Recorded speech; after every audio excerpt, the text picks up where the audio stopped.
Kamusta mga ate, kuya, beshi? Si Chari po ito mula sa The Sun, Moon, Stars, PH Tarot.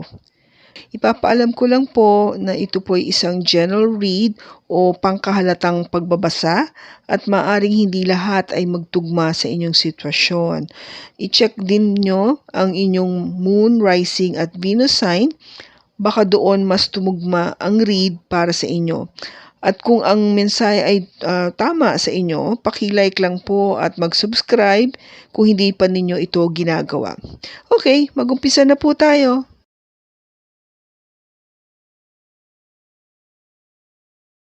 Hello po mga ate, kuya, beshis. Kamusta na po kayo? Dito ulit ako si Chari para gumawa ng another reading, and this is for the sign of Scorpio, Sun, Moon, Rising, and Venus. And of course, welcome po yung mga cross-watchers ni Scorpio at yung mga bago po nating mga viewers. Tingnan po natin ngayon kung ano yung mensahe na ating pong mababasa. Pero bago pong lahat, pinapaalala ko lang po na kung pwede po, huwag po natin skip yung mga ads dahil malaki po may tutulong nito sa ating pong channel. Salamat po. So, ang gusto natin malaman kung may pag-asa pa bang mabago ang sitwasyon ninyo. Okay? So, ano yung sitwasyon? Unclear. Ito. I don't know how I feel about this connection anymore. Hindi siya, kung ba hindi na siya sigurado. Malabo, kung ba. Unclear, malabo. Nalalabuan na siya sa connection nyo. Hindi niya na maintindihan kung ano yung nararamdaman niya para sa connection ito. Kung ba yung relationship nyo, no? Yung kung meron pa ba kayong connection sa isa't isa. Kung andun pa ba yung feeling, andun pa ba yung love. Kino-question niya na ngayon yun. Nagkakaroon na siya ng shift, no? Yung pagpapalit o pag-iiba ng kanyang damdamin. It could be a lot of things kung bakit nagbabago ang damdamin ng tao, di ba, sa inyong person. Kung ba tayo nagbabago ng damdamin sa ating person? Kasi pwede na wala lang, hindi mo na siya mahal. As simple as that. Yung dating akala mong mahal mo noon, yung nararamdaman mong pagmamahal noon, hindi mo na nararamdaman ngayon. Na-fall out of love ka. Parang wala na. Hindi mo na one day, parang naramdaman mo, hindi mo na mahal. Or, it could be na baka merong iba na kung na napupusuan. Kung gaman, yung attention, yung love and attention mo, dati dito sa tao na to, nababaling or napupunta sa iba. Kung ba parang meron kang panibagong apple of the eye, yung tipong meron kang attraction sa ibang tao. Ganon, pwedeng ganon, di ba? Kaya parang hindi ka na sigurado to sa relationship mo ngayon. Or pwedeng nagsawa ka na. Nagsasawa ka na sa kanya. Hindi mo na siya, wala na excitement kung ba. Hindi na yung katulad ng dati na makita mo lang siya, makausap mo lang tuntua ka na, excited ka na. Yung ngayon parang wala na yung pakiramdam na gano'n. Yung pakawari mo napaka-routinary na ng dating ng relationship. Gano'n. Pwede yun, di ba? Kaya ba't hindi ka na sure, malabo na lahat, no? Yung nararamdaman mo. Okay, so far yung pala yung nararamdaman ko. But if there will be other situation, take it as it resonates. Scorpio. So, tingnan natin sa tarot kung ano yung makikita natin.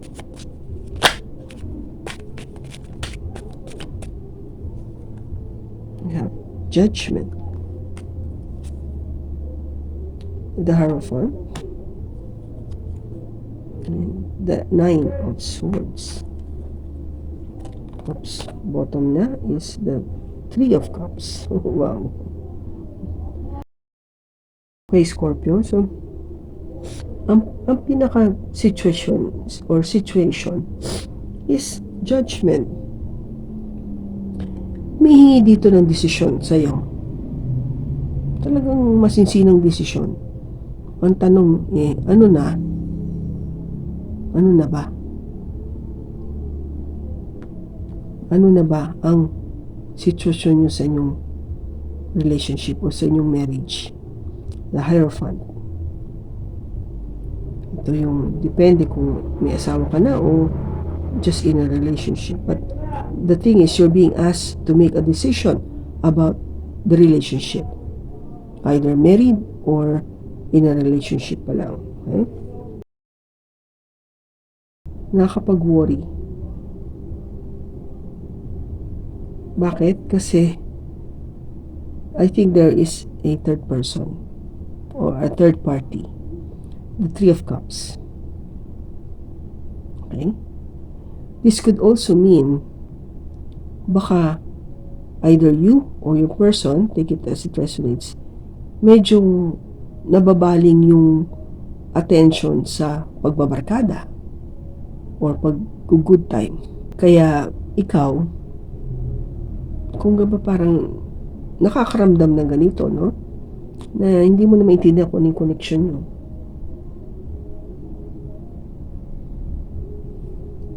Kasi yung attention nga, the love and attention is being taken out from the person, no? Sa person mo.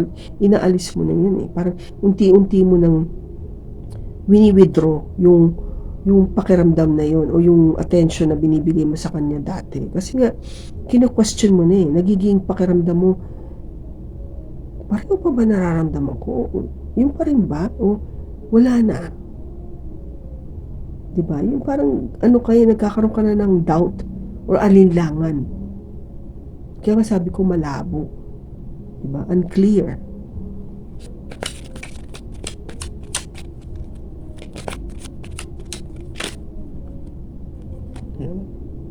The Wheel of Fortune, Page of Swords, and the Three of Swords. Bottom na is the Knight of Pentacles. Humingi ng judgment sa'yo kasi magkakaroon ng pagbabago eh. No?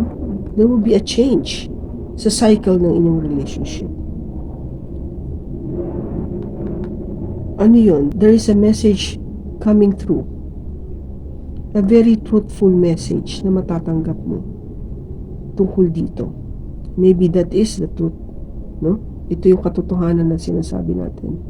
Nasasabihin, either sasabihin mo o sasabihin ng person mo sa'yo na hindi ko na alam eh kung anong nararamdaman ko para dito sa relasyon na to. And masakit yun. The Three of Swords. It is so hurtful. As if parang silaksak talaga yung puso mo. Kasi syempre kung ikaw yung in a relationship or you're the one na married to this person, na kampante ka all this time na okay lang kayo, and then biglang sasabihan ka na, hindi na ako sigurado eh. Hindi na ako sigurado sa nararamdaman ko sa'yo. Sakit nun. Kasi ikaw sigurado ka pa eh. Diba? I mean, you know exactly how you feel for this person. But your person, or ikaw, take it as it resonates nga, the way I'm discussing this, hindi mo na alam. You don't know. And it's been a while. Matagal na ito, Knight of Pentacles. Matagal na ito. Hindi mo lang siya mailabas-labas siguro. Dahan-dahan mo itong pinag-aaralan eh. Kung ano na nangyayari.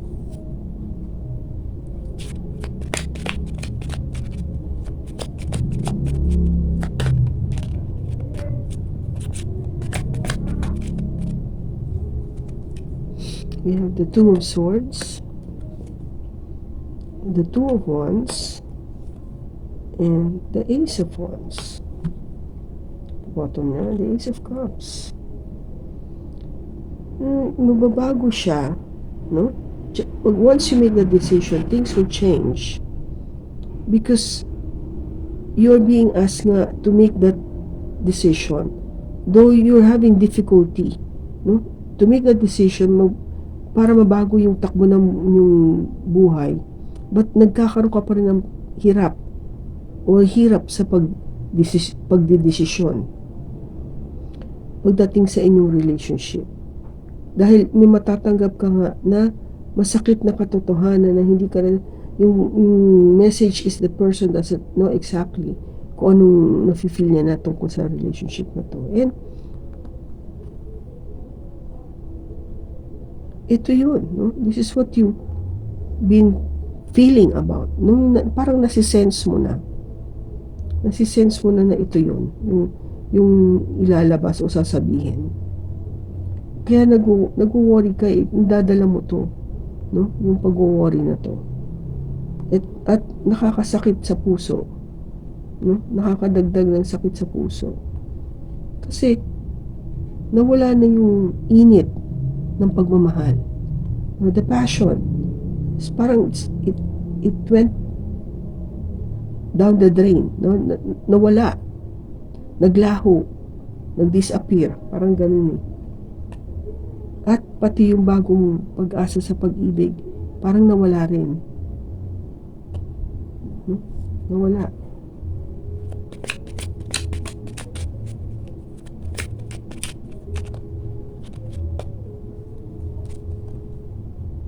The Lovers, 7 of Wands, and the Knight of Swords.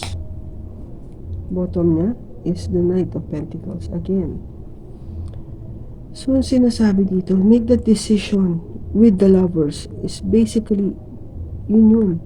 Ano na ang gagawin mo dito sa relationship na to? Yun yung sinasabi niya. Magdesisyon ka na kung anong gusto mo mangyari sa relationship na to. Are you going to continue or are you going to stop the relationship o makikipag-split ka na? Kasi nga, nung nalaman mo na yung katotohanan na hindi na pareho yung nararamdaman, no? Which is what more or less you have anticipated. Parang inaano mo na, yep, I'm in your defense, no? Kung ba parang dinidepensa mo yung sarili mo na, alam ko na yan eh. Alam ko na yung gusto mong sabihin sa akin eh. Hindi naman ako tanga o manhid. Nararamdaman ko yan eh. Nakikita ko sa'yo, sa action mo. Kaya, with the Knight of Swords, gusto mo namang matapos kasi ito eh. Gusto mo nang ma-overcome na to. Itong pain na nangyayari ngayon. Itong pag-iisip, pag-worry, itong pain na nararamdaman mo sa puso mo, yung passion na nawala, gusto mo nang matapos lahat, mabilis na mabura na lahat sa isipan mo. Bakit ka mo? Kasi ang tagal-tagal na nga nangyayari ito. It's been happening for a long, long time. And it's not easy. No? Hindi siya madali. Kung ba parang ngayon na lang na open up. Kasi siguro sa sitwasyon na nakita natin, when I lifted that Three of Cups, nung nagkaroon ng parang, another person, a third person, a third wheel, doon na trigger eh, yung lalong to parang confirm na talagang wala na yung feelings ko para sa tao na to eh. Yung sa connection ng relationship na parang nawala.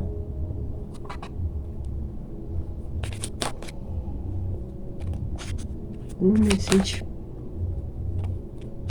Anong message for Scorpio?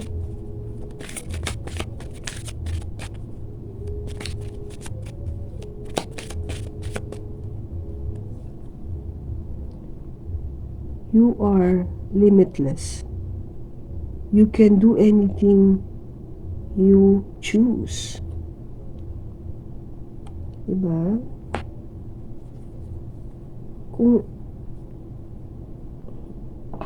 sa nararamdaman mo na wala na talaga. Ang sinasabi dito, pwede ka naman pumili no? Which is basically you're being asked not to choose, to make that decision dito. Dito pa lang Kasi nga para to stop this, para matigil na. Kung ba, nagbabalat kayo ka lang Kung di ka naman nagiging masaya, o nang tingin mo, niloloko mo na yung tao na akala mo okay pa pero hindi naman pala, hindi na, then stop it, diba? Kasi ikaw nahihirapan din yung person mo, diba? It's so unfair. Kaya sabi nga dito, you can do anything you choose, diba? Pwede mo namang gawin yung lahat ng gusto mo, yung pinili mo, diba? It is your free will. Kung ito sinabi sa'yo na nang isipan mo na ito yung gusto kong gawin, then panindigan mo yun. Pinili mo yan diba? Just make sure that it is exactly what you wanted in your life. Kasi ikaw gumagawa ng yung fortune. Ikaw ang gumagawa niyan. Okay? So, ang tanong is, may pag-asa pa bang mabago o maayos ang sitwasyon nyo? May pag-asa pa ba ito mabago ang sitwasyon nyo? Sabi dito, yes, pwede siyang mabago. Kailangan lang maging matapang, or I guess you have to be courageous enough to be honest. Be honest with yourself. Kasi kung sa tingin mo na hindi mo masabi agad noon, kailangan magkaroon ka ng lakas ng loob ngayon para masabi mo na lahat. Pag sinabi ko naman pwede pang maayos, it doesn't mean na kayo pa rin. At least, the situation, if it's really meant na talagang wala ng love, and you both decided na mas mabuti pa na we go on separate ways, masakit man ito, but if it gives us that peace of mind, diba? Yung katahimikan na yun, then maybe that is the best way to do it. But you need to have that courage to be able to speak up and be honest with your person para masabi mo na once and for all kung ano ba, bakit nga ba nagkaganito. Kasi nga yung pagiging unclear, no? Pagiging malabo, hindi mo na kasi alam yung naguguluhan ka na. So merong trigger doon kung bakit ka nakaramdam ng ganito.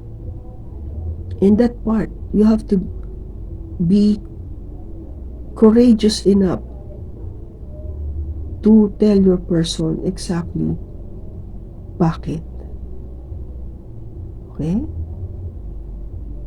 And then, meet halfway, compromise. Kung hindi na talaga nyo kayang amend, ayusin, bumalik sa dati. Alam ko maraming magagalit, but I'm just thinking of what would give you both peace of mind. Diba? Yung katahimikan sa pag-iisip. Mahirap kasi yung makamit yung katahimikan na yun kung hindi nyo nare-resolve yung inyong mga sitwasyon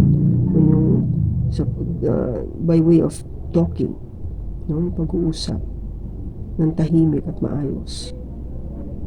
So kung kanino mang Scorpio ito na nakuha natin yung enerhiya, maraming salamat sa pagsama mo sa akin sa pagbasa na ito. Sana nakatulong ito sa iyo. Sa susunod po muli, ingat ka and God bless.